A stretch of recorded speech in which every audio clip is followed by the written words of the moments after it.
home for Christmas. You can plan on me. Please have snow and mistletoe and presents by the tree. Christmas Eve will find me where the love light gleams. I'll be home for Christmas. Well, guys, I gotta tell you, I love those videos of watching people come home and seeing the reaction of loved ones who haven't seen each other for a long time, jumping up and embracing, and just the joy and the enthusiasm and the pure love of the moment. It's very impressive to me, and I always watch those videos whenever I see them pop up on YouTube because they're just so heart-filling, and I love them. And I just want to share that with you today because what we are reading in day 10 of our Christmas readings is Luke chapter 1, verses 39 through 45. And this is Mary visiting Elizabeth right after she had the revelation that she was going to be overshadowed by the Holy Spirit and she would conceive a son.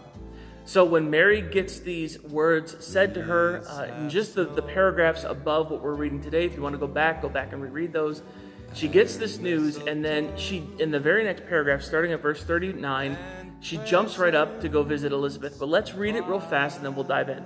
So this is Luke chapter 1, verse 39, and this is day 10 of our reading.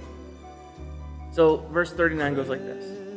At that time, Mary got ready and hurried to a town in the hill country of Judea, where she entered Zachariah's home and greeted Elizabeth. When Elizabeth heard Mary's greeting, the baby leaped in her womb, and Elizabeth was filled with the Holy Spirit. In a loud voice, she exclaimed, "Blessed are you among women, and blessed is the child that you will bear. But why am I so favored that the mother of my Lord should come to me? As soon as the sound of your greeting reached my ears, the baby in my womb leaped for joy. Blessed is she who has believed that the Lord would fulfill his promise to her." Now, when I see this scene, I see what I just showed you guys. Family members jumping up, excited, wanting to see each other, wanting to embrace. But this is a different kind of cause. This is a different moment. Now, here's something I find interesting. It could very well be that Elizabeth heard about Mary's encounter. Now, the word that tells us the beginning of the paragraph that says, at that time, Mary got ready and hurried to the town. That word in Greek, if I pronounce it correctly, is spude, which means to go fast, to go enthusiastically, and to go joyfully. So the Bible makes it seem that Mary got this news, she popped right up, she went down to visit her cousin because she knew what was happening with Elizabeth was divine. So this thing that was happening with her, she wanted to jump right up and go share it with Elizabeth. So it could very well be that Elizabeth got wind of Mary having this revelation, having this vision, and she heard about it before she got there. But what I am inclined to believe reading this passage is that Elizabeth didn't know yet. And where it says at the end of verse 41, where it says Elizabeth was filled with the Holy Spirit, meaning that when Mary got to their home and she entered the home, as soon as she spoke and greeted Zachariah or greeted some of the family members that would have been there, the baby leaped for joy inside of Elizabeth. That's John the Baptist, who would be the forerunner to Jesus. Leaped for joy. And when he leaped for joy, it says that Elizabeth was filled with the Holy Spirit. And she made this prayer. She made this proclamation. Blessed are you among women, and blessed is your child that you will bear. But why am I so favored that the mother of my Lord should be here? This could very well be that Elizabeth was prophesying in this moment. The Holy Spirit filled her and revealed to her exactly what was happening to Mary.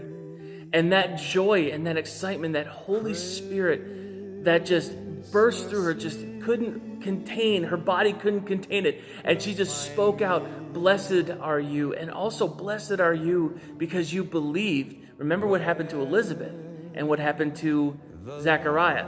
They got the message from Gabriel. He didn't believe it, so he went mute because it also had to be a sign, but that's not really the point. The point being, what I take from reading this passage is how much joy there is tied into the birth of Christ. That when Mary went to Elizabeth's home, the Holy Spirit just burst forth from her, and she gave out this prayer of blessing and enthusiasm that this is something holy and this is something good.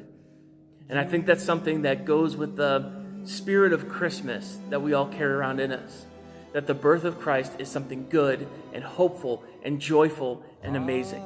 Guys, carry that with you today. Carry that joy of the Holy Spirit with you today and throughout the entirety of this Christmas season. That we have this precious gift that is Christ. You guys have a great day. Enjoy your reading, and Merry Christmas.